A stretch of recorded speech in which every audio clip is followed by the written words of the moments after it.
वायु में चला जाता है। हाँ चलो,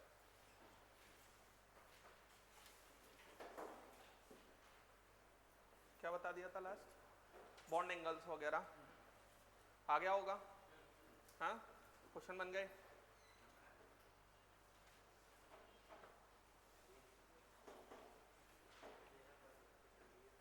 चले आगे। हाँ ये बता देता हूँ मैं।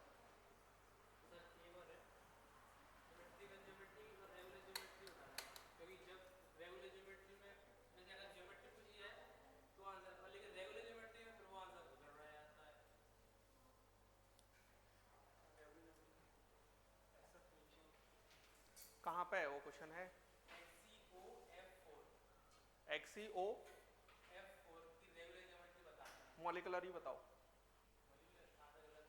क्यों? XeO F4 का हाइब्रिडाइजेशन क्या हो जाएगा? XeO F4 का sp3d2। हाँ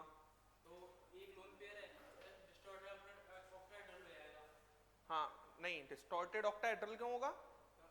स्क्वायर पैरामिड होगा ना।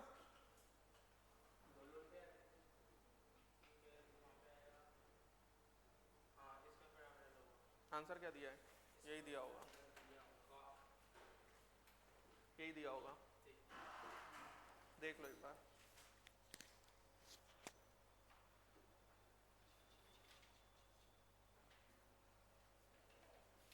स्क्वायर पैरामिड ही दिया होगा। रेगुलर ज्योमेट्री, मॉलिकुलर ज्योमेट्री में ज्योमेट्री बताओ। अगर उसने अकेला ज्योमेट्री लिखा है तो फिर इलेक्ट्रॉन को काउंट कर लो, और क्या है। बात समझ में आया ना? अगर अकेला ज्योमेट्री लिखा है तो इलेक्ट्रॉन को काउंट किया जा सकता है।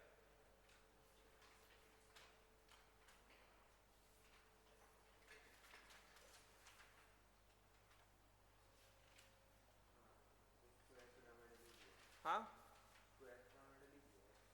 हाँ वही दिया होगा, मैं बोल रहा हूँ ना। XeO2F2 तो अलग हो गया, फिर उसमें तो 4 6 हो जाएगा।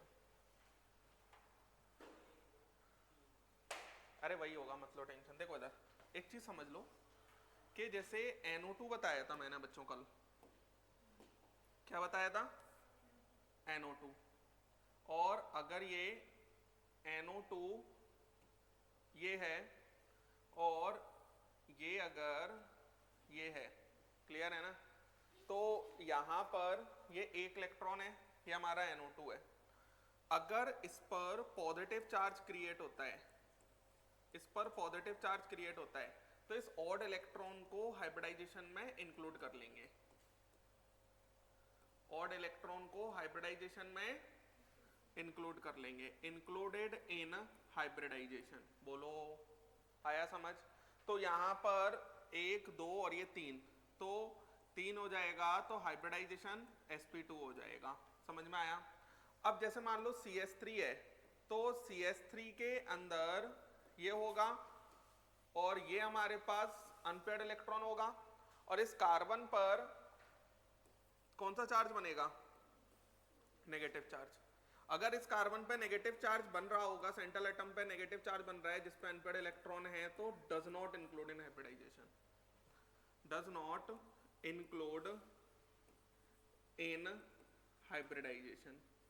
तो does not include in hybridisation, तो फिर ये हमारे पास 3 रह जाएगा और इसका हाइब्रिडाइजेशन sp2 हो जाएगा। तो इसका स्ट्रक्चर ऐसा ना होता हुए इसका स्ट्रक्चर ट्रायगोनल प्लेनर हो जाएगा। क्लियर है? ये तो अनहाइब्रिडाइज्ड हो गया, तो अनहाइब्रिडाइज्ड तो परफेक्टली पी ऑर्बिटल ही रहेगा। अरे समझ में आया? तो CH3 का sp2 हाइब्रिडाइजेशन हो गया, ये हमारा इसी तरीके से रहेगा, ये अनहाइब्रिडाइज्ड ही रहेगा। ये कैसा रहेगा? अनहाइब्रिडाइज्ड। तो ये हमारा अनहाइब्रिडाइज्ड ही रहेगा, और ये हमारा ट्रायगोनल, ये हमारा क्या होगा? Trigonal planar. ये हमारा क्या होगा? Trigonal planar. बात समझ में आया? अब यहां पर जैसे मान लो कि मेरे पास CF3 लिखा हुआ है, ये है CF3, और ये फिर से रेडिकल है, लेकिन अब ये क्या बनाएगा? पॉजिटिव ही बनाएगा। पॉजिटिव क्यों बनाएगा? क्योंकि ये इससे इलेक्ट्रॉन खींचेगा, ये इससे इलेक्ट्रॉन खींचेगा, तो फिर से ये हाइब्रिडाइजेशन में इंक्लूड हो जाएगा।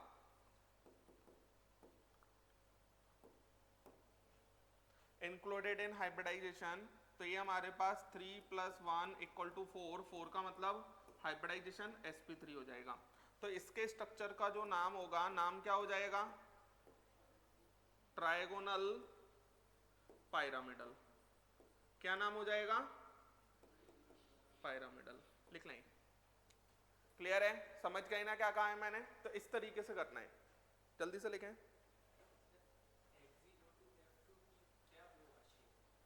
XeO2 F2 का बना लो ना, XeO2 F2। तो 8 में से 6 चले गए, 6 चले गए तो 4 सिग्मा बॉन्ड, 4 + 1 होगा, और 4 + 1 का मतलब क्या हो जाएगा हमारा? सीसो। दिखाओ मेरे को, दिखाओ मेरे को कौन सा है? Regular geometry of XeO2 F2, exercise 2 का है ये। यार ये ज्योमेट्री में मॉलिक्यूलर ज्योमेट्री तो वही होती है, ठीक है। अब मॉलिक्यूलर ज्योमेट्री तो हमारा एग्जैक्ट शेप जो मॉलिक्यूल जितने में पड़ा हुआ है। अब अगर वो एनसीईआरटी में एक बार ये लाइन देखना क्या दिया है, वर्ड क्या दिया है, रेगुलर ज्योमेट्री, फिर या ट्राइगोनल बाय पैरामिडल तो एक ही तरीके से हो सकता है जब वो इलेक्ट्रॉन को भी इंक्लूड करे। तो रेगुलर ज्योमेट्री में मेरे अकॉर्डिंग मॉलिक्यूल अकेले की बात नहीं करता होगा, वो पूरी बात कर रहा होगा, तो फिर पूरी के अकॉर्डिंग आंसर दे दो।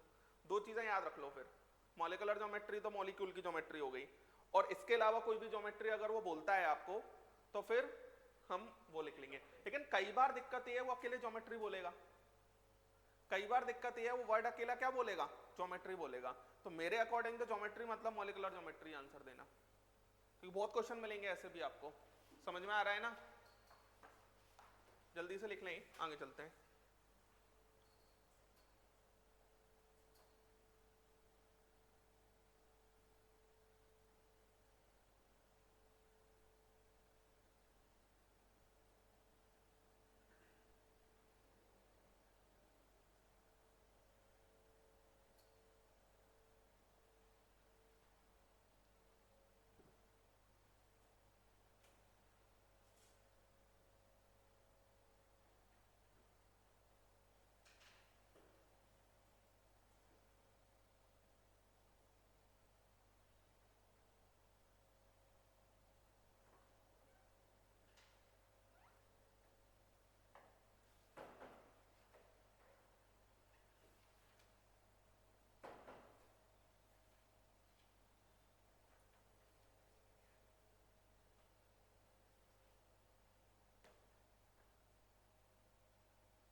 नेक्स्ट चले आएंगे। और कोई तो बाहर नहीं बैठा बायो के चक्कर में।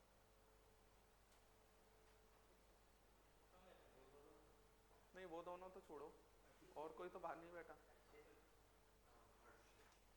बुला लो।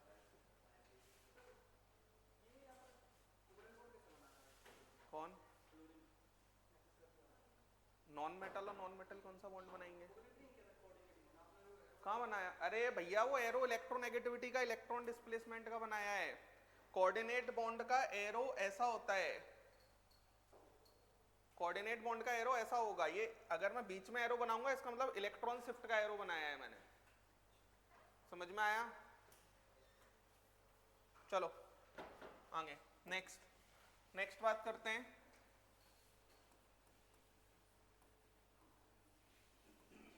Dipole moment.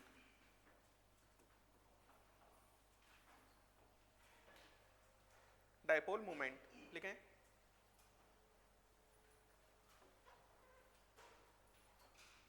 बैठो जल्दी। डाइपोल मोमेंट बच्चों, जैसे अगर मेरे को एक हमने सीखा था हैने एंड स्मिथ इक्वेशन, उसके अंदर percentage of ionic character based on electronegativity ये था। अब अगर मुझे कोवेलेंट कंपाउंड में पोलर कैरेक्टर निकालना है तो उसके लिए मैं डाइपोल मोमेंट का यूज करूंगा। बात समझ में आया? और ये हम जानते हैं कोई भी बॉन्ड ना तो परफेक्टली आयनिक होता ना परफेक्टली कोवेलेंट होता। एक लाइन लिखो डाइपोल मोमेंट के लिए।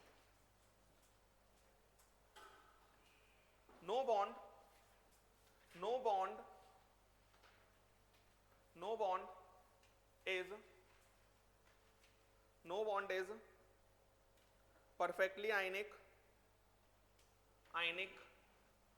or perfectly covalent.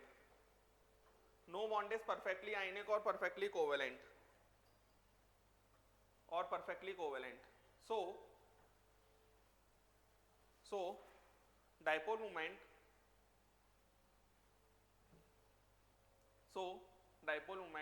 is a measure of ionic character in covalent bond.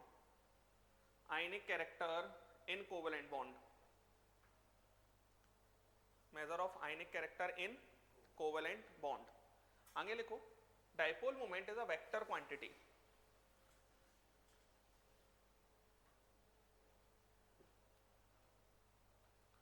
Dipole moment is a vector quantity and its direction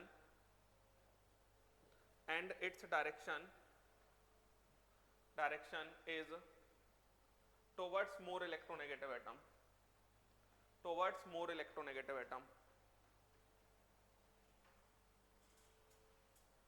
Its SI unit is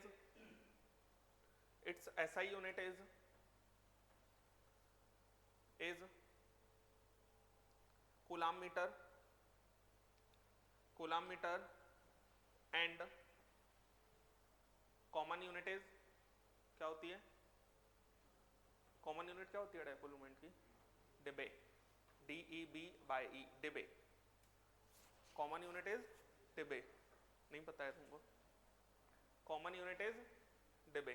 देखो बच्चों, अगर हम डाइपोल मोमेंट की बात करते हैं तो डाइपोल मोमेंट म्यू बराबर Q इंटू डी.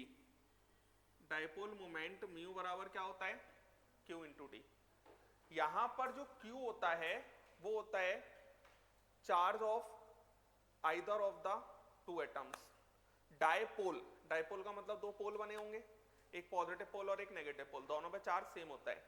दोनों पे चार्ज सेम होगा तो जैसे मान लो ये A है और ये B है, ठीक है.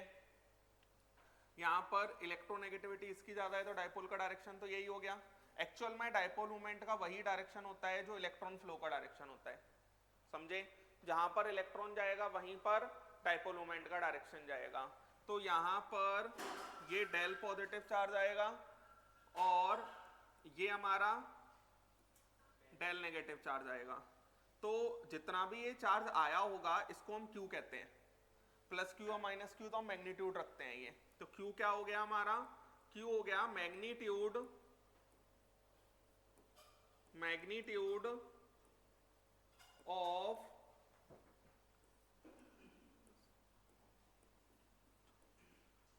Charge on either of two atom. दो में से किसी भी एक एटम का चार्ज रख दो, मैग्नीट्यूड तो सेम ही आएगा ना.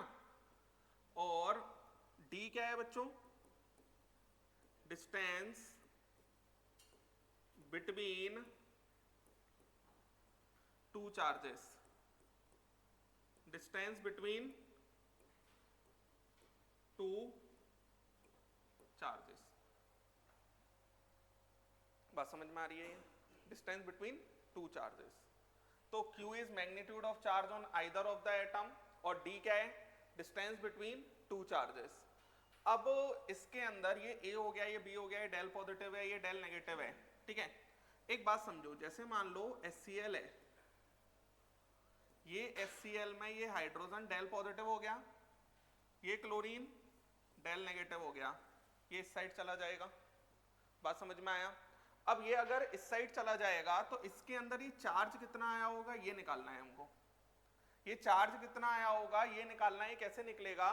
देखो एक चीज समझते हैं. हम क्या करेंगे, किसी भी कोवेलेंट मॉलिक्यूल के अंदर परसेंटेज ऑफ आयनिक कैरेक्टर निकालेंगे. क्या निकालेंगे? Percentage of ionic character. और परसेंटेज ऑफ आयनिक कैरेक्टर कैसे निकलेगा? जैसे वो क्या करेगा कि इसका डाइपोल मोमेंट म्यू एक्सपेरिमेंटल देगा. वो आपको क्या देगा? म्यू एक्सपेरिमेंटल, जैसे एक क्वेश्चन ही है, पहले ये लिखो आप, फिर एक क्वेश्चन करते हैं।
हाँ, दो एटम्स के बीच में centre to centre distance, bond length कह सकते हैं। देखो इधर क्या होगा ना, म्यू एक्सपेरिमेंटल, ऐसे क्वेश्चन करने पड़ेंगे। तो म्यू एक्सपेरिमेंटल, म्यू मतलब वही डाइपोल मोमेंट, डाइपोल मोमेंट को म्यू से रिप्रेजेंट कर रहे हैं, ये गिवन होगा, ये क्या होगा, गिवन।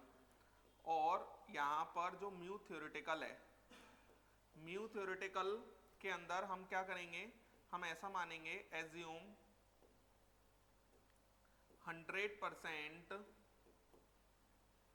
आयनिक कैरेक्टर, एज्यूम 100% आयनिक कैरेक्टर, क्लियर है, 100% आयनिक कैरेक्टर मान लिया जाएगा। अब 100% आयनिक कैरेक्टर मान लोगे तो आप ये मान लोगे कि हाइड्रोजन का पूरा इलेक्ट्रॉन चला गया, पूरा इलेक्ट्रॉन चला गया तो इस पर चार्ज +1 आएगा, इस पर चार्ज -1 आएगा, तो म्यू बराबर हमारे पास Q इंटू डी होता है। तो चार्ज हमें कितना मानना पड़ेगा, एक इलेक्ट्रॉन का, एक इलेक्ट्रॉन का चार्ज का मैग्नीट्यूड कितना हो जाएगा, प्लस ही लिख देंगे, इनटू में distance is separation between two charges, और डिस्टेंस मान लो उसने आपको दे दिया, ऐसा कुछ दे दिया 1.2 एंगस्ट्रॉम, ठीक है, डिस्टेंस देगा वो आपको, ठीक है ना। तो हम इस कोवेलेंट बॉन्ड को प्योरली आयनिक मान लेंगे जब हम थ्योरेटिकल के लिए निकालेंगे, बात समझ में आ रही है। अब यहां पर चार्ज ऑफ इलेक्ट्रॉन जो होता है, charge of electron, charge of electron जो होता है वो हम जानते हैं 1.6 इंटू 10⁻⁻19 कूलम होता है, लेकिन जब हम इसके अंदर चार्ज रखेंगे तो वो हमें 4.8 इंटू 10⁻⁻10 ESU रखना पड़ेगा। ESU होता है इलेक्ट्रोस्टैटिक यूनिट, बात समझ में आया। ये क्यों रखना पड़ेगा, इसका भी लॉजिक 1 मिनट में समझ में आ जाएगा आपको। और D हम रखेंगे जो भी आएगा सेंटीमीटर में, ये बात समझ में आया। और क्या है कि जो आपको म्यू एक्सपेरिमेंटल है वो गिवन होगा, लेकिन वो इन डिब्बे में गिवन होगा, किस में गिवन होगा, डिब्बे में। म्यू थ्योरेटिकल भी फिर मुझे किस में चाहिए, डिब्बे में चाहिए। तो म्यू थ्योरेटिकल बराबर कितना आ जाएगा, ये देखो जरा, 4.8 into 10⁻⁻10 into 1.2 into 10⁻⁻8 ESU centimetre, ये बात समझ में आया। और पता है आपको 1 डिबे इक्वल टू 10⁻⁻18 ESU सेंटीमीटर, ये याद रखना है। बात समझ में आया क्या कहा मैंने। तो ये क्या है, डायरेक्ट आपका किस में कन्वर्ट हो जाएगा, डिब्बे में, अरे समझ गए। तो ये हमारा डायरेक्ट किस में कन्वर्ट हो जाएगा, डिब्बे में। तो 1 डिब्बे इक्वल टू 10⁻18 ESU सेंटीमीटर। तो ये म्यू थ्योरेटिकल, ये कितना आ गया, म्यू थ्योरेटिकल आ जाएगा आपका 4.8 इंटू 1.2 डिब्बे, हाँ जो भी आएगा, है ना। तो ये वैल्यू डिब्बे में आ गई, ठीक है, 5 पॉइंट जो भी आ रही है। अब इसके अंदर परसेंटेज ऑफ आयनिक कैरेक्टर वो होता है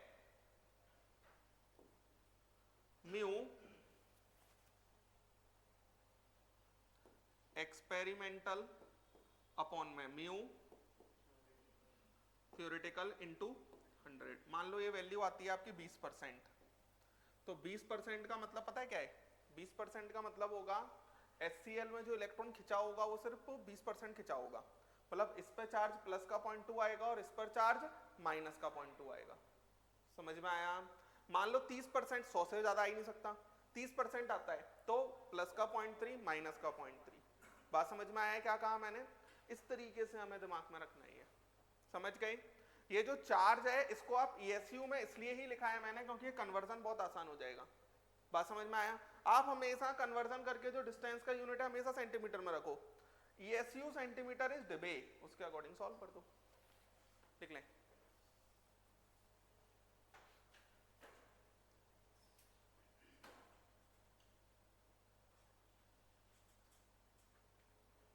तो ये हमारा परसेंटेज ऑफ आयनिक कैरेक्टर किसी भी कोवलेंट बॉन्ड में इस तरीके से निकाल लिया जाएगा।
चलें क्या?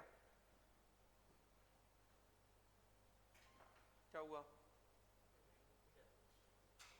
मेरे से पूछ लो, मेरे को तो आता ही होगा।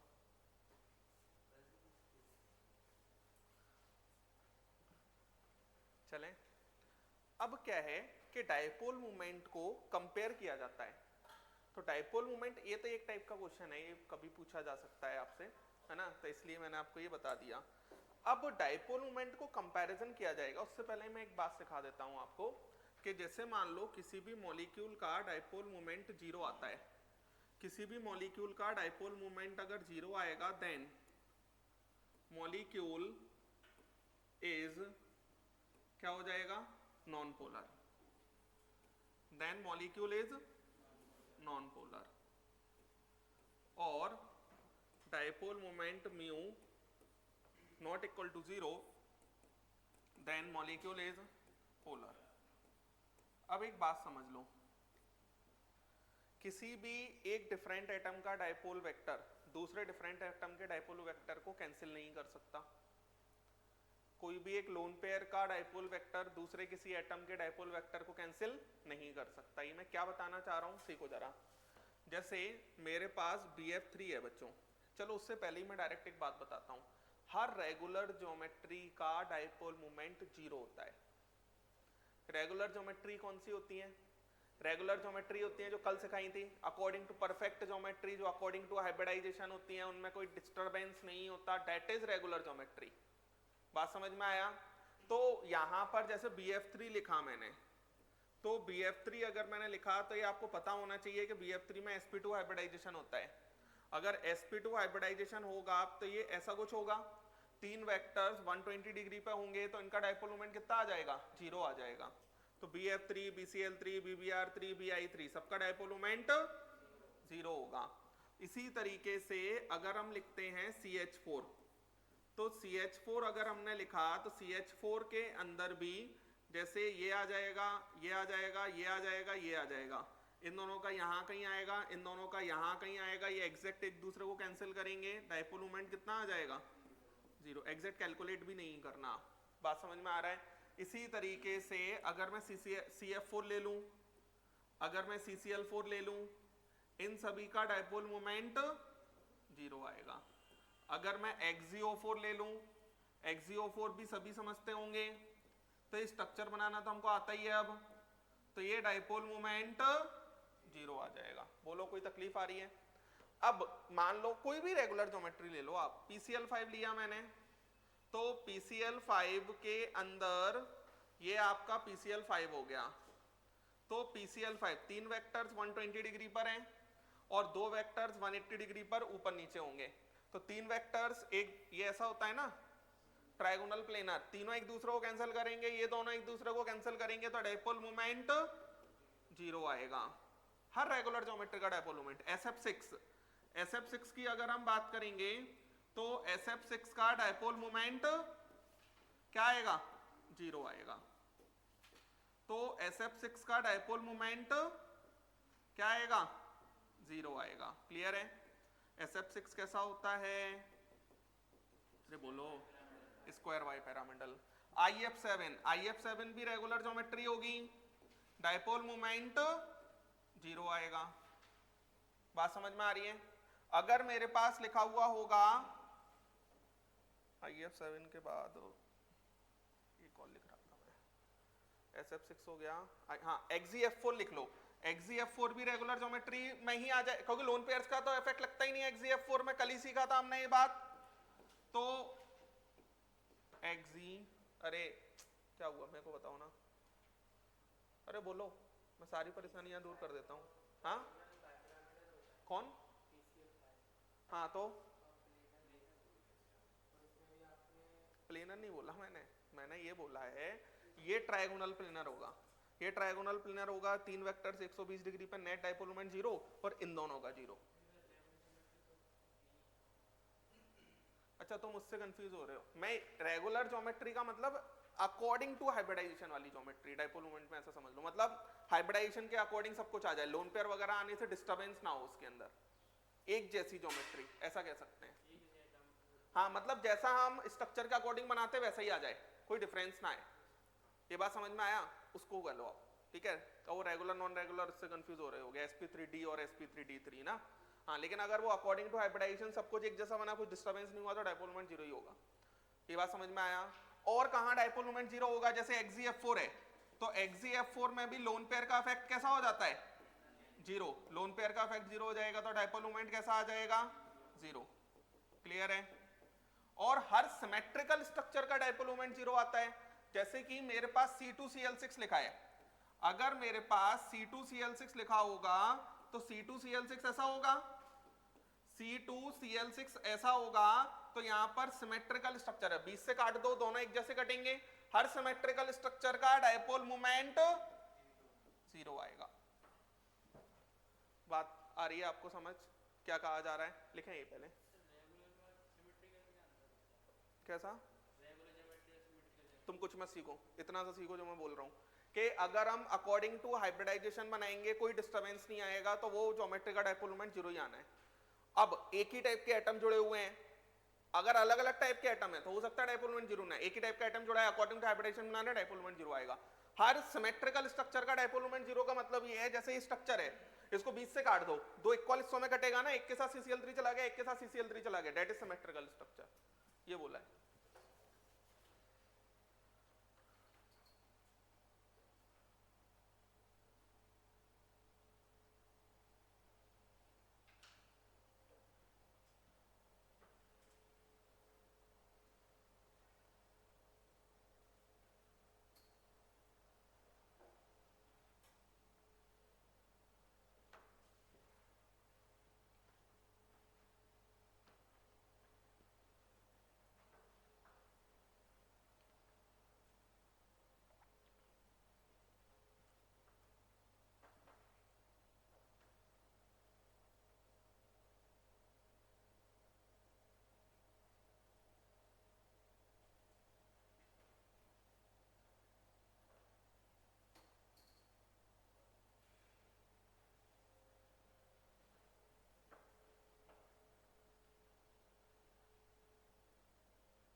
हर ऐसी ज्योमेट्री जो बिल्कुल अकॉर्डिंग टू हाइब्रिडाइजेशन बनेगी उन सबका डायपोल मोमेंट 0 ही आएगा। चलें, सिमेट्रिकल का मतलब ये होता है जो 20 से काटें तो दो इक्वल हिस्सों में बट जाए, जैसा एक हिस्सा वैसा ही दूसरा। चलें, इनमें आपको एग्जैक्ट अगर आप देख भी पा रहे हो, जैसे थोड़ा टेट्राहेड्रल में नहीं दिखता लेकिन इन सब के अंदर तो दिखता है कि ना, ये हमारे डायपोल मोमेंट कितना बनाएंगे, 0 बनाएंगे। ये तो आपने फिजिक्स में भी सीखा होगा, 3 वेक्टर्स अगर 120 डिग्री पर फोर्स लगाते हैं तो नेट फोर्स कितना लगता है, 0 लगता है। तो वही वाली कहानी है ना। देखो जैसे बच्चों एक और स्ट्रक्चर हमने सीखा था जिसमें डायपोल मोमेंट का नेट फैक्टर 0 था, XeF2। अरे सीखा था, लोन पेयर का नेट इफेक्ट कितना है, 0। तो ये हमारा डायपोल मोमेंट म्यू बराबर 0 आ जाएगा, ये हमारा डायपोल मोमेंट म्यू बराबर 0 आ जाएगा। कोई तकलीफ? उसके बाद और समझते हैं।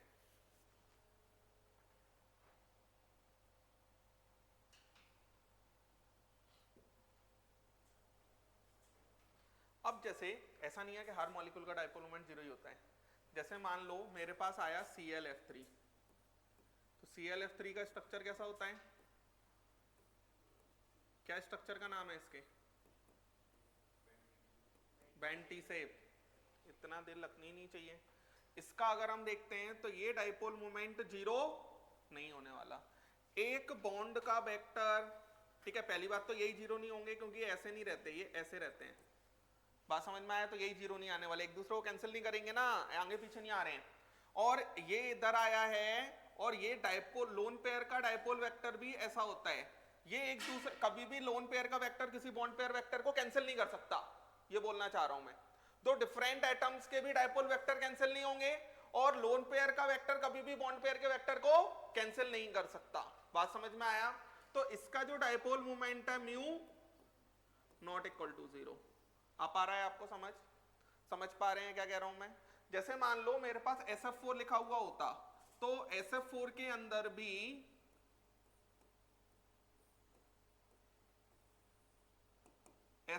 अंदर भी म्यू डायपोल मोमेंट, बोले आ रहा है आपको? ये कहानी बनेगी। और चलते हैं आगे। कैसा? क्यों किया ना मैंने इसका? हाँ, एक लोन पेयर का कभी 0 नहीं हो पाएगा, बिल्कुल सही बात है। क्या? अरे कैसे हो जाएगा 0? फिर तुम फालतू दिमाग लगा रहे हो। ये इसको निपटाएगा ना, ये इधर जाएगा, कैसे होगा 0? बात समझ में आ रही है? अब यहां पर और समझते हैं। देखो इधर जैसे NH3 लिखा है, NH3 ये ऐसा, लोन पेयर में भी ऐसा जाएगा, है ना, और ये हमारे ऐसे जाएंगे, ठीक है, ये ऐसा, ये ऐसा, ये ऐसा। Dipole moment not equal to 0, है ना। और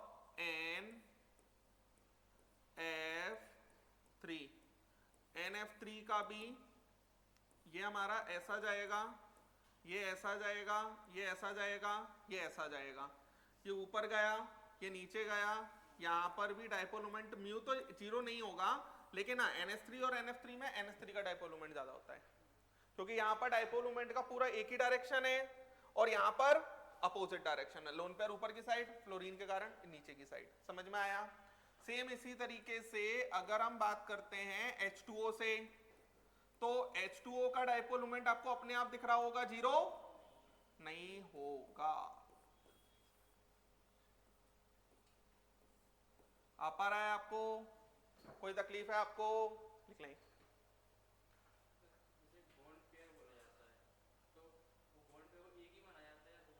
एक ही माना जाएगा।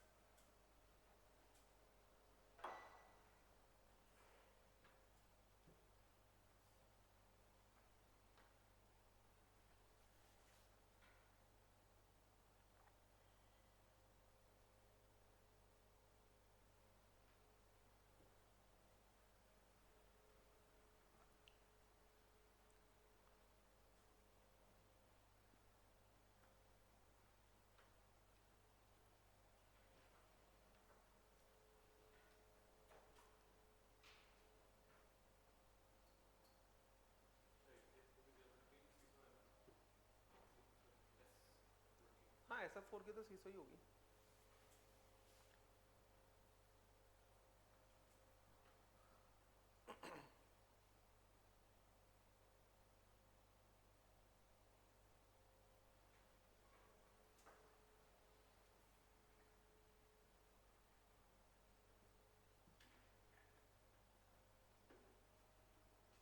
एक लाइन लिखो,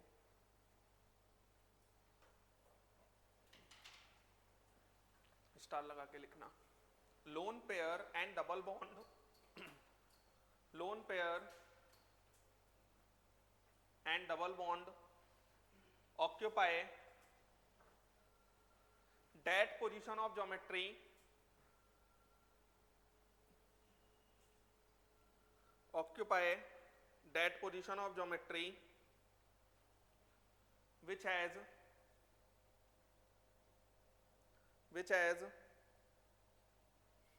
more percentage as character, more percentage as character. Next point लिखो, more electronegative atom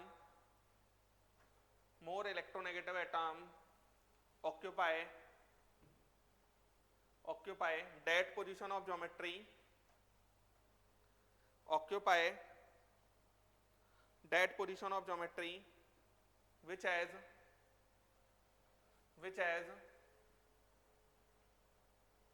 less percentage as character, which has less percentage as character. Mainly sp3d के लिए क्वेश्चन आएगा और sp3d3 और percentage s character directly proportional to,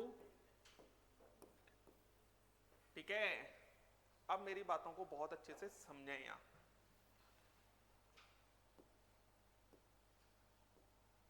PCl3F2 ये है, अगर PCl3F2 है, अब ये पहले तो हमें स्ट्रक्चर में ही गड़बड़ दिखेगी कि हम कैसे बनाएं इसको, ये हमारा sp3d होगा, ये तो हमें समझ में आता है, अरे आता है इतना समझ, हेलोजन सिंगल बॉन्ड से जुड़ेंगे ना तो 5 बॉन्ड होंगे। अब मोर इलेक्ट्रोनेगेटिव एटम वहां जाएगा जहां परसेंटेज कैरेक्टर कम होगा, तो कम कहां पर होगा, एक्सियल पे, तो यहां पर दोनों फ्लोरीन यहां चले जाएंगे, दोनों फ्लोरीन यहां चले जाएंगे और ये हमारा क्लोरीन बन जाएगा, क्लोरीन बन जाएगा और क्लोरीन बन जाएगा, ये दोनों एक दूसरे को कैंसिल कर देंगे, ये तीनों एग्जैक्टली एक दूसरे को कैंसिल कर देंगे, तो dipole moment mu equal to 0 हो जाएगा। आया, समझ गए। सेम यहां पर PCl2F3 है। अब PCl2F3 से अगर हम बात करते हैं तो ये F है, ये F है, ये भी F, मजबूरी है मेरी, अब तो तीसरा तो मुझे यहीं रखना पड़ेगा, ये क्लोरीन है, ये क्लोरीन है, ये हमारा ऐसा आ जाएगा, और बच्चों ये हमारा ऐसा आएगा, लेकिन ये एक दूसरे को कैंसिल नहीं, ये दोनों तो कर देंगे, लेकिन क्लोरीन के 120 पे ये फ्लोरीन के साथ कैंसिलेशन हो ही नहीं सकता, दो डिफरेंट आ गए ना ये, तो dipole moment mu not equal to 0। XeO3F2, तो XeO3F2 में क्या होगा, ये ज़ेनॉन है, ज़ेनॉन के बाद डबल बॉन्ड O है, डबल बॉन्ड O है, डबल बॉन्ड O है, ये फ्लोरीन है और ये फ्लोरीन है, बात समझ में आ रही है, अरे यही होगा, तो ये एक दूसरे को कैंसिल और ये तीनों एक दूसरे को कैंसिल, तो डायपोल मोमेंट म्यू बराबर 0। क्लियर, समझे, ये वाली कहानी है, लिख लें, ये स्पेशल केसेस हैं, तभी मैंने उससे पहले ये लाइन लिखवाया आपको।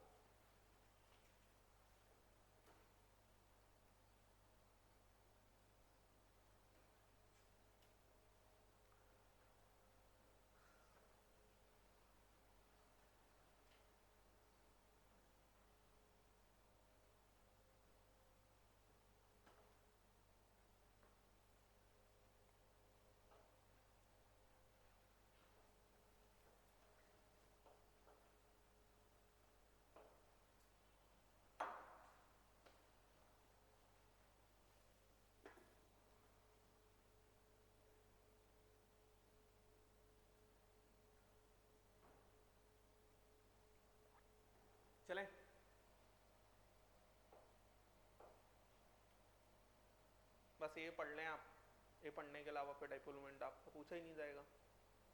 एक जगह पर जरूर जेई मेंस में एक क्वेश्चन आया था, वो डेटा बेस्ड था। एनसीईआरटी में 5-6 मॉलिक्यूल्स के डाइपोल मोमेंट दिए हुए हैं, समझ में आ रहा है ना, डिबे में, तो वो पूछ लिया था उन्होंने, ठीक है। जैसे अगर मैं आपसे कहूं कि H2O और NH3 में डाइपोल मोमेंट किसका ज्यादा होगा, आंसर देना थोड़ा टफ है आपके लिए, लेकिन फिर भी मैं बता देता हूं किसका ज्यादा होता है, H2O का। पता है क्या? और इलेक्ट्रोनेगेटिविटी भी ज्यादा है, लेकिन ऐसे डायरेक्ट कंपैरिजन करना थोड़ा टफ है, क्लियर है ना? क्या? मैं करता ही नहीं, मुझे पेपर देने थोड़ी जाना है, इतना तो रोज ही यही कर रहे हैं इसलिए याद रहता है, लेकिन ऐसे याद नहीं रह सकता। स्टूडेंट, मैंने अभी तक तुमको एनसीईआरटी पढ़ने के लिए कहीं बोला है? नहीं बोला ना। अब केमिकल बॉन्डिंग में डाइपोल मोमेंट के वो क्या कहते हैं वो पढ़ लेना, वैल्यूज दी हुई है 5-6 की हैं, ज़्यादा नहीं है, उतनी वैल्यूज पढ़ लेना, क्या पता क्वेश्चन उसका ही आ जाए। जेई मीन्स में इस साल एक क्वेश्चन पूछ लिया था उन्होंने, वो डेटा नहीं पता तो वो सॉल्व ही नहीं होगा। नॉर्मली वैसे तुम्हारे में ऐसा क्वेश्चन आता है, बता दो कौन कौन से नॉन पोलर हैं, या बता दो कौन कौन से पोलर हैं, तो बहुत ही सस्ता सा क्वेश्चन पूछते हैं, इतना कोई टेंशन वाली बात है नहीं। समझ में आया ना? चलें देखो इधर,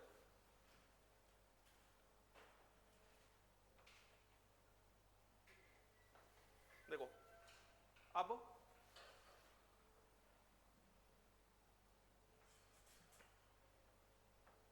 आगे चलते हैं।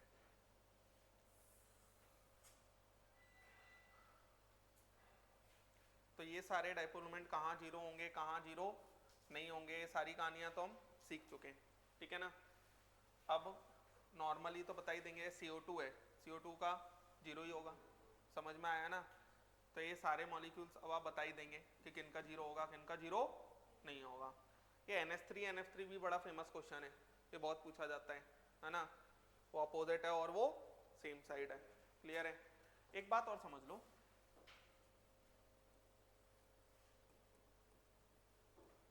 म्यू बराबर Q इंटू डी होता है, ठीक है।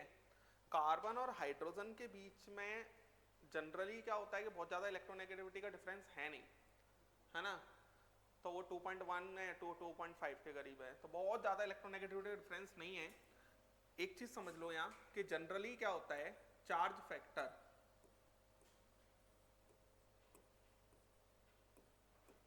Factor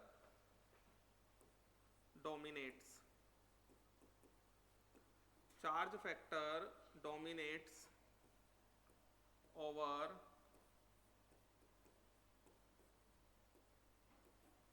distance factor, charge factor dominates over distance factor, charge factor को बड़ा माना जाएगा एक्सेप्ट एक जगह पर छोड़कर। देखो जरा, जैसे CH3 Cl है ना, इसको ऐसे लिख लो, CH3 F CH3 Cl CH3 Br CH3 I, ठीक है। अब इसके अंदर अगर हम देखते हैं तो ये चार्ज फ्लोरीन और कार्बन के बीच में इलेक्ट्रोनेगेटिविटी का डिफरेंस सबसे ज्यादा होगा, सबसे ज्यादा होगा तो चार्ज सबसे ज्यादा डिफरेंस, मतलब चार्ज सबसे ज्यादा क्रिएट होंगे इन पर, है ना। डिस्टेंस हम देखेंगे ही नहीं, तो आंसर डाइपोल मोमेंट का ये होना चाहिए, लेकिन ये आंसर नहीं होता। इसका जो आंसर होता है ClFBrI, electron gain enthalpy type FBr और I, बस इसी जगह पे हमने साइज फैक्टर को डोमिनेटिंग माना है, नहीं तो हर जगह पर चार्ज फैक्टर डोमिनेटिंग होता है। क्लियर है क्या कहा मैंने? समझ गए इस बात को? लिख लें, ये पूछा जाएगा आपसे, लिख लें जल्दी से, ClFBrI ऐसे याद रखता हूं मैं तो।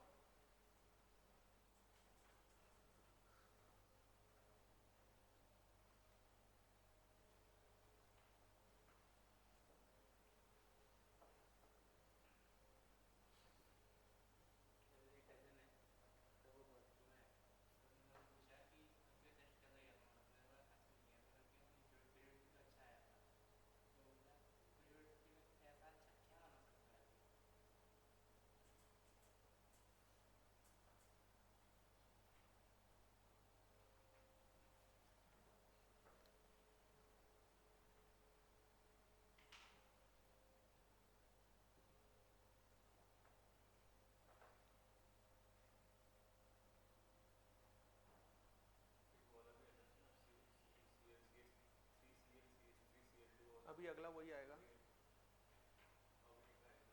वो अगला वही आएगा।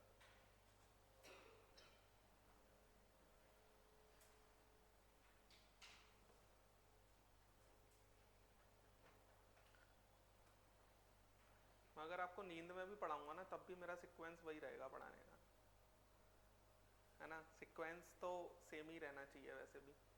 देखो उधर एक चीज और होती है, एक क्वेश्चन बड़ा दिक्कत देता है, CH3Cl, ठीक है, CH2Cl2, ठीक है, CHCl3 और CCl4, इनके डाइपोल मोमेंट का कंपैरिजन पूछा जाता है। तो इनका डाइपोल मोमेंट का कंपैरिजन कंपेयर करना तो पॉसिबल नहीं है। इसको ऐसे याद रखो, क्लोरीन बढ़ते जाएंगे तो डाइपोल मोमेंट घटता जाएगा, और इसको मैं ऐसे याद रखता हूँ CCl4 का डाइपोल मोमेंट 0 होता है। समझ में आया क्या? हाँ, CH2Cl2 का 0 कैसे हो जाएगा? CH2 से L2 का 0 थोड़ी होगा। बात समझ में आया ना क्या कहा मैंने? इसको आप ऐसे याद रखो कि क्लोरीन बढ़ते जाएंगे तो डाइपोल मोमेंट कम होता जाएगा, इस केस के लिए। ये अच्छा क्वेश्चन है, पूछा जाएगा आपसे, लिख लें।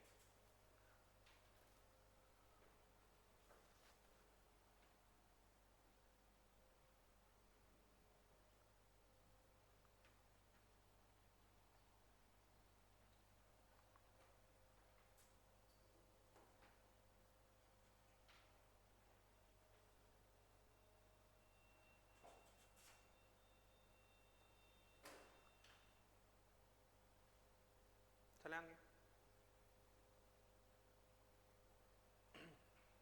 एक बार मेरे से कहा गया कि सर एक इंटरव्यू लेना है, तो मैंने इंटरव्यू लिया। उस टाइम पे मैं बॉन्डिंग ही पढ़ा रहा था। अब इंटरव्यू में वही पूछ लेंगे जो अपन लेटेस्ट में पढ़ा रहे होते हैं, तो मेरे दिमाग में यही वाला क्वेश्चन था, तो मैंने उनसे यही क्वेश्चन पूछ लिया सर से।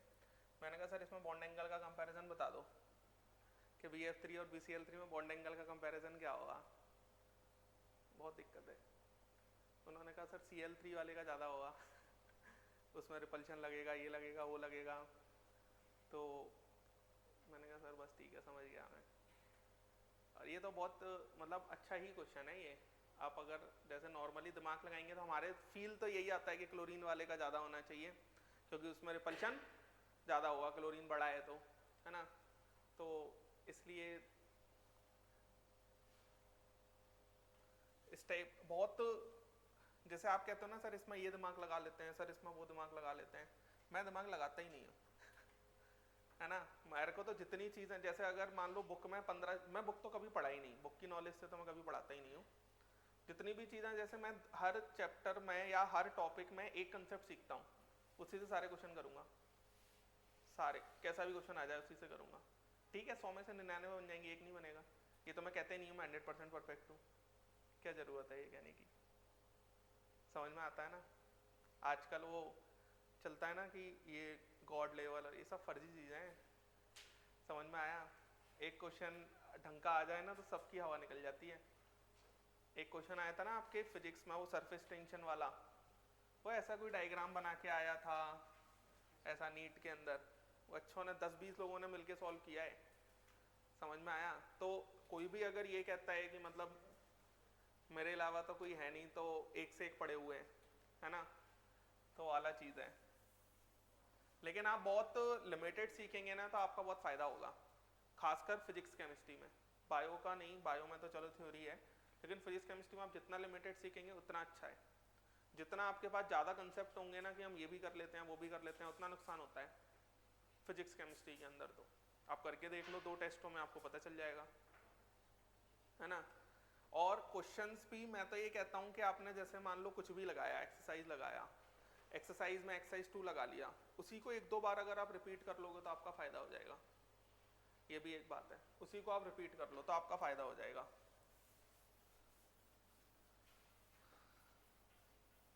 चलो अब देखो ज़रा, जैसे मान लो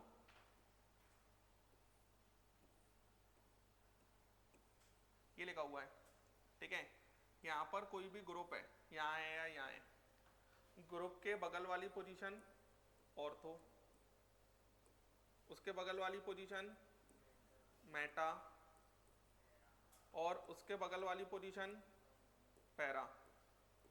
क्लियर है? यहां पर अगर हम बात करते हैं ये पोजीशन ऑर्थो, ये पोजीशन मेटा। एक्स यहां होता तो ये ऑर्थो ये मेटा ये पैरा, ये ऑर्थो ये मेटा ये पैरा। क्लियर है? पैरा पोजीशन एक ही मिलती है ना। अब इसके अंदर एक बात और समझो, जैसे बच्चों कोई भी अल्काइल ग्रुप लगाओ, अल्काइल ग्रुप मतलब समझते हैं मिथाइल इथाइल प्रोपाइल ब्यूटाइल, है ना। उसके बाद में कोई भी NH2 वाला ग्रुप लगा हो, कोई भी OH वाला ग्रुप लगाओ, डायरेक्ट ऑक्सीजन जुड़ा हुआ, तो ये हमारे इलेक्ट्रॉन रिलीजिंग ग्रुप होते हैं। इलेक्ट्रॉन रिलीजिंग ग्रुप का मतलब होता है कि बेंजीन को इलेक्ट्रॉन दे रहे होते हैं, इलेक्ट्रॉन रिलीजिंग ग्रुप। ठीक है? और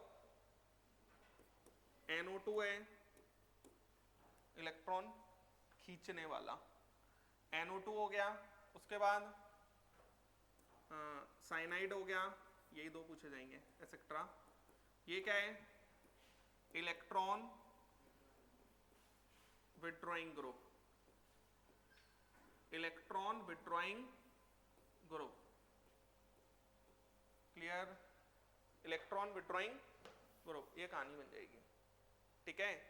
अब यहां पर जैसे मान लो दो वेक्टर्स हैं, किसी एंगल पर अगर डाइपोल वेक्टर्स हैं तो उसका नेट डाइपोल मोमेंट, ये तो हम जानते भी होंगे, वेक्टर में भी पढ़ा होगा, μ1 square μ2 square plus 2 μ1 μ2 cos theta, यही होता है ना। अब यहां पर जैसे मान लो मेरे पास ऐसा कुछ लिखा हुआ है, कोई भी अल्काइल ग्रुप है, ये हमारा ऐसा है, ये हमारा, और ये है। हाइड्रोकार्बन वाले कंपाउंड्स में सिर्फ हम अदर ग्रुप्स देखते हैं, other than carbon and hydrogen. ये इसको इलेक्ट्रॉन दे रहा होगा, ये भी इसको इलेक्ट्रॉन दे रहा होगा। तो ये वेक्टर्स आप इसको ऐसे बना लोगे, तो इसका कंपोनेंट तोड़ दोगे तो ये ऐसा कुछ हो जाएगा, मतलब ये ऐड हो रहा होगा, है ना। और यहाँ पर ये ऐसा हो रहा होगा, और यहाँ पर तो ये बिल्कुल अपोजिट ही हो रहा होगा, तो ऑर्थो वाला सबसे ज्यादा हो जाएगा। ये बात समझ में आया? अगर हम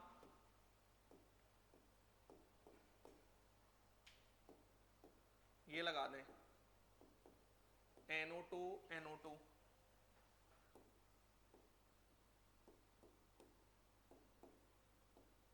NO2 NO2,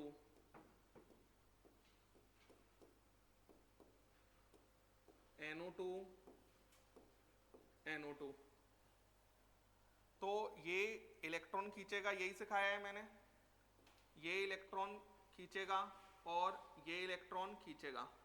अब ये वाला अगर ये इलेक्ट्रॉन खींचेंगे तब भी आप जोड़ोगे कंपोनेंट तो जुड़ ही रहा है, ऐड ही हो रहा है, इसमें भी यही सेम लगे होंगे ना। अगर दोनों सेम होंगे तो हमेशा ऑर्थो वाला ही सबसे ज्यादा होगा। समझ में आया? अगर दोनों सेम ग्रुप लगे हैं बेंजीन पर तो हमेशा ऑर्थो वाला ही सबसे ज्यादा होगा। बात समझ में आया क्या कहा मैंने? कोई तकलीफ आपको? अब इसके बाद अगर हम बात करते हैं CH3 साइनाइड, इसको भी ऐसा ही ले लो, साइनाइड,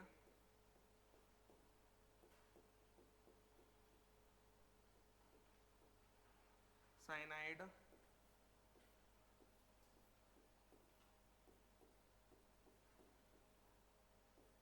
साइनाइड, ये इलेक्ट्रॉन देगा, ये इलेक्ट्रॉन खींचेगा, ये इलेक्ट्रॉन देगा, ये इलेक्ट्रॉन खींचेगा, ये इलेक्ट्रॉन देगा, ये इलेक्ट्रॉन खींचेगा, तो यहाँ पर ऐड हो रहा है तो फिर उल्टा हो जाएगा।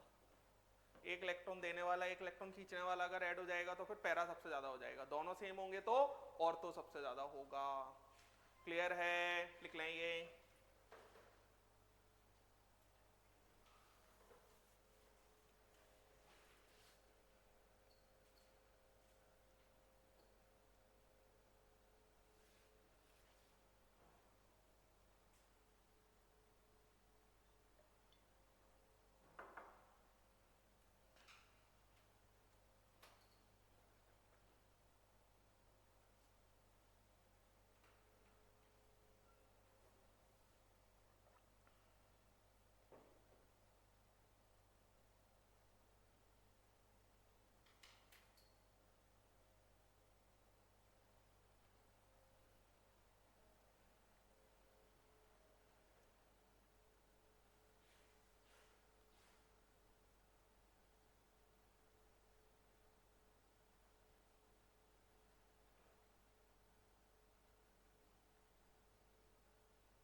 चलें?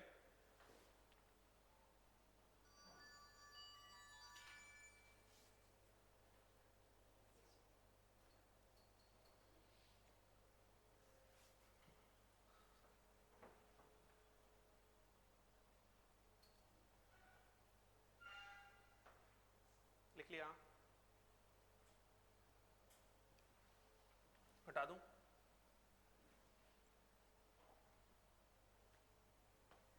जैसे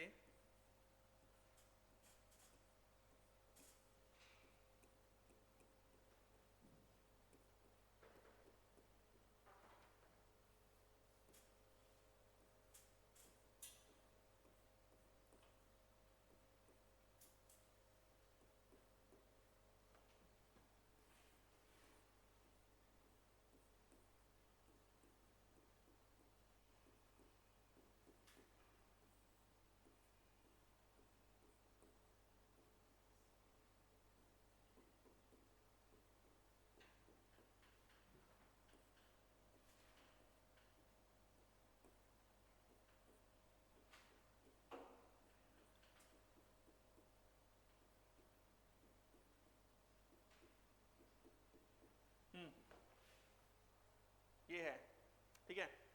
अब कहाँ कहाँ डाइपोल मोमेंट जीरो होगा और कहाँ कहाँ नहीं होगा, सेम चीजें लगी हुई हैं।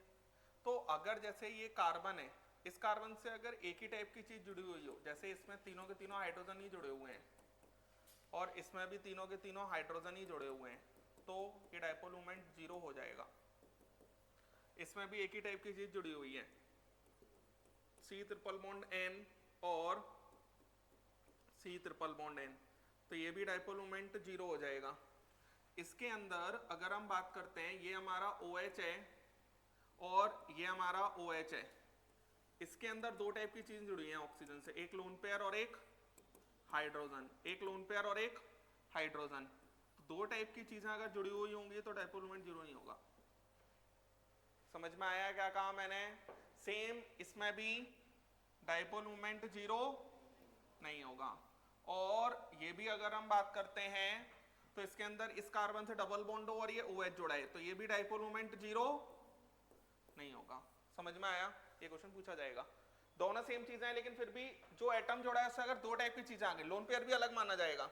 इसमें लोन पेयर हाइड्रोजन, दो टाइप की चीजें हैं, डाइपोल मोमेंट जीरो नहीं होगा। इसमें एक ही टाइप की चीज जुड़ी हुई है, कार्बन से सिर्फ और सिर्फ कौन जुड़ा है?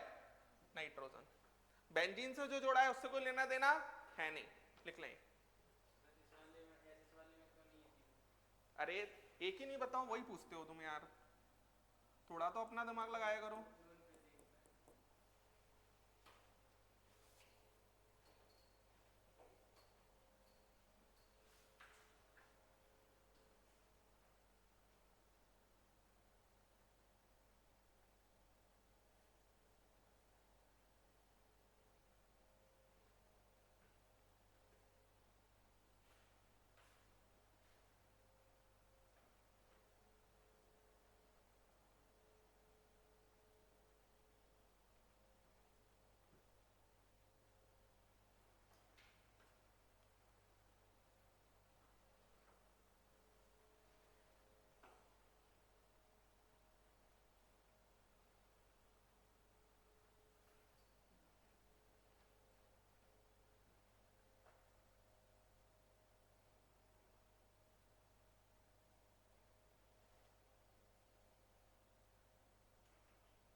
चले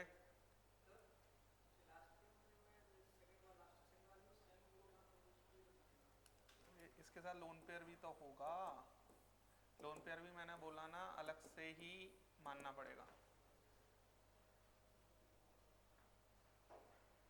बताओ सही है अब? चलो एक क्वेश्चन लिखो, which of the following has mu equal to C6H5Cl, C6H5Cl।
हाँ, यहाँ पर C6H5Cl क्या होगा, ये मतलब एक क्लोरीन के बराबर ही आ जाए, तो ये तो एक दूसरे से कैंसिल हो गए।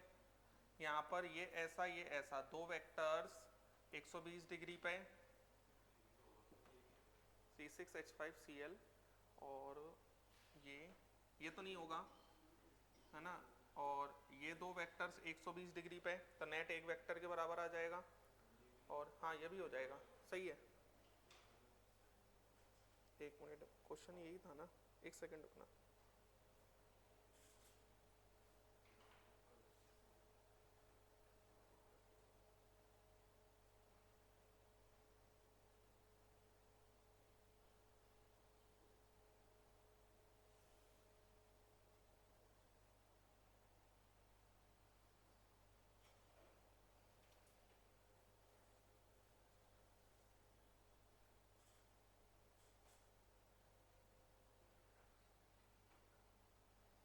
हाँ ये भी हो गई, सही है ये, क्योंकि ये दोनों तो एक दूसरे को कैंसिल ही कर देंगे ना, लिख लें।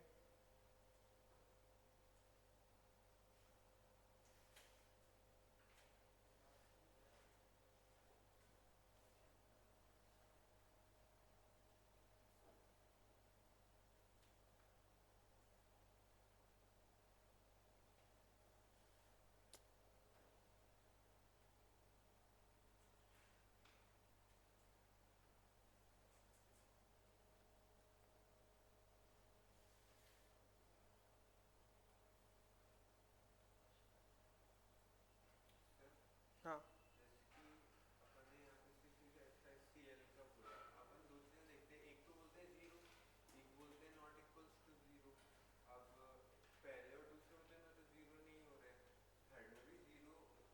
नहीं हो रहा, बराबर कैसे कर रहे हैं, ये कह रहे हो तुम?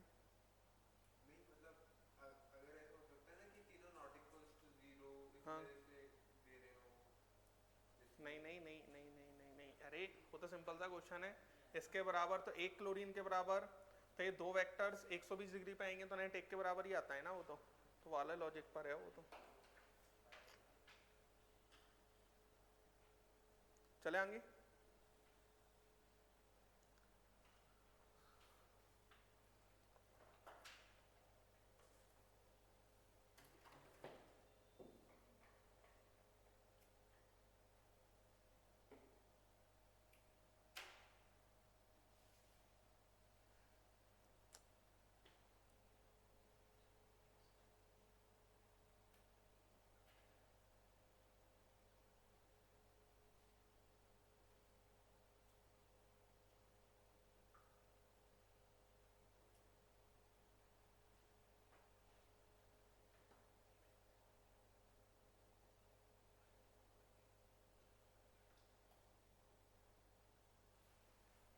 सेकंड रुकना।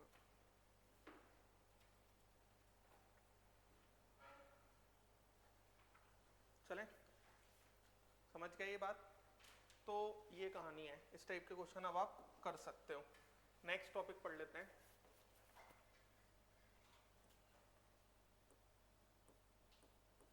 Back bond. Back bond, back bond का मतलब ही क्या होता है? जो बाद में बने। बैक बॉन्ड का मतलब क्या हो रहा होगा? जो बाद में बने। इसको बैक बॉन्ड को मैं ऐसा भी बोल सकता हूं कि बैक बॉन्ड का मतलब इंटर, बैक बॉन्ड का मतलब क्या हो जाएगा? Intramolecular Lewis acid base interaction. Lewis acid base interaction, Lewis acid base interaction, intramolecular Lewis acid base interaction, और इसको हम डेटिव पाई बॉन्ड भी कहते हैं। समझ में आ रहा है? इंट्रामोलिकुलर मतलब एक ही मॉलिक्यूल में, है ना। डेट इंटरमोलिकुलर मतलब होता है अलग अलग मॉलिक्यूल, इंट्रा मतलब होता है एक ही मॉलिक्यूल। तो एक ही मॉलिक्यूल में लोएस एसिड भी मतलब एक लोएस एसिड होगा जिस पर वैकेंट ऑर्बिटल होगा, एक लोएस बेस होगा जिस पर लोन पेयर होगा। तो इन दोनों के बीच में क्या बन जाएगा? Coordinate bond. समझ में आया क्या कहा मैंने? उसे बैक बॉन्डिंग कहा जाता है। समझ में आ रहा है? उसे क्या कहा जाएगा?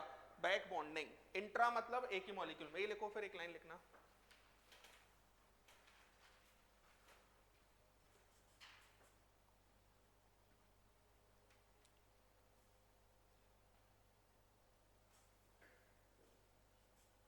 लिखो एक line.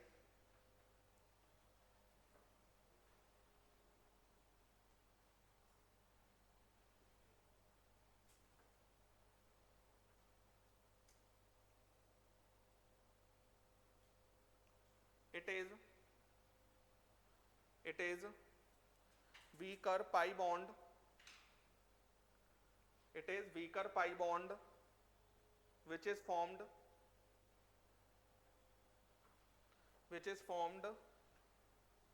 within same molecule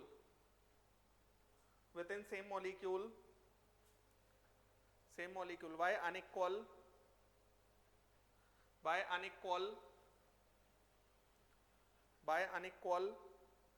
sideways overlapping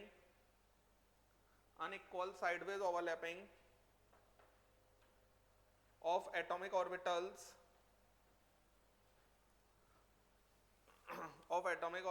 of bonded atoms,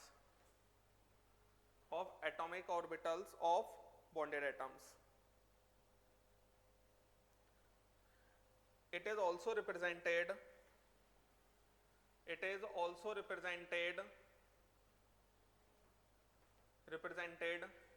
by an arrow sign pointing towards acceptor atom, pointing towards acceptor atom along with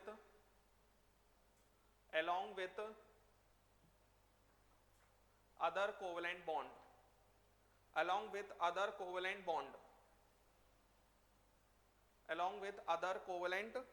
bond, देखो इधर, जैसे मेरे पास ऐसा कुछ लिखा हुआ है, ये A है और ये B है, ठीक है। इसके बीच में मान लेते हैं सिग्मा बॉन्ड बना है पहले से, ठीक है। अब इस पर है हमारा लोन पेयर हो गया, तो इस पर क्या हो गया? Donor atom. लोन पेयर हो गया तो इस पर क्या हो गया? Donor atom. और इस पर क्या है? Vacant orbital.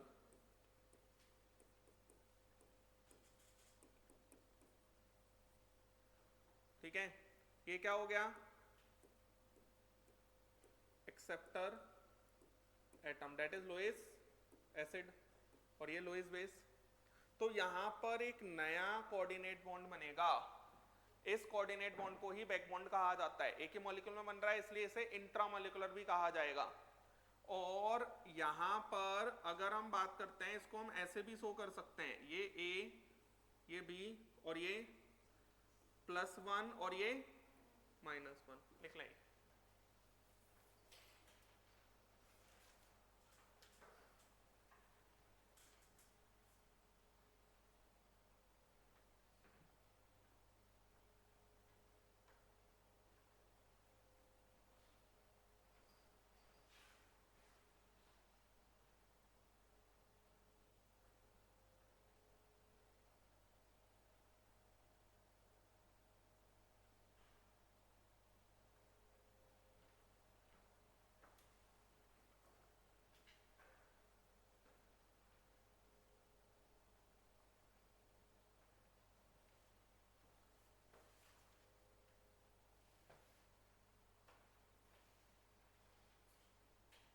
condition for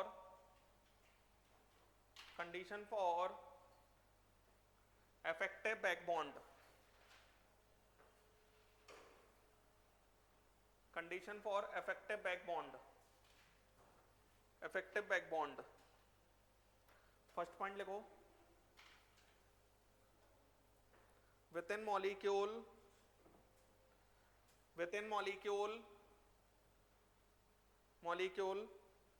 one bonded atom must have lone pair and other one must have vacant orbital,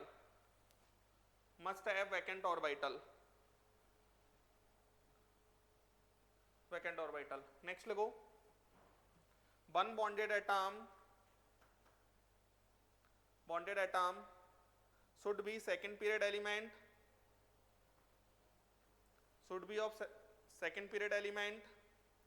and other one must be of either second period or third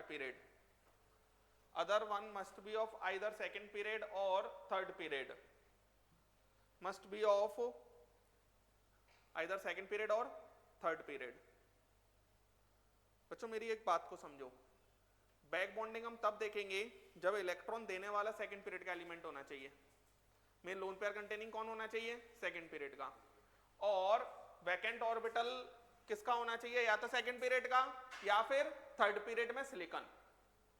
सिर्फ दो जगह पर ही हम बैक बॉन्डिंग देखेंगे, electron देने वाला second period का, electron लेने वाला या तो सेकंड पीरियड का या थर्ड पीरियड में सिलिकॉन, इसके अलावा कहीं बैक बॉन्डिंग की बात नहीं करेंगे।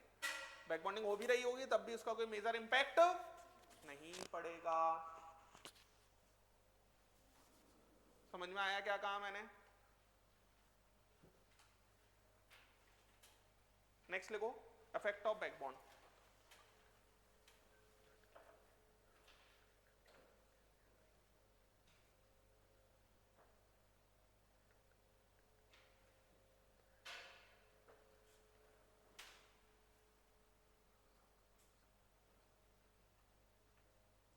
लिखो, पॉइंट वाइज लिखना, bond length always decreases, bond length always decreases,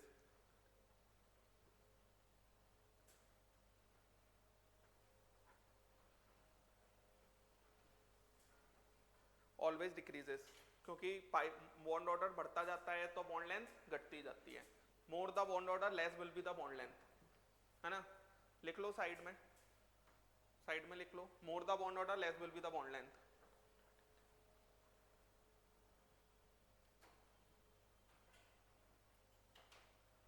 next point लिखो, bond strength always increases, bond strength always increases, always increases, increases. Type of hybridization of central atom,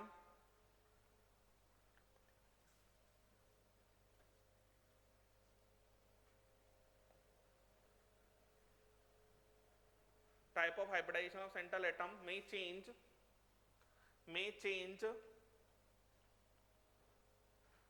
may change or remains same, or remains same.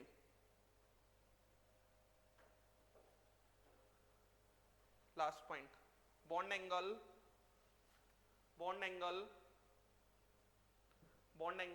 due to back bond,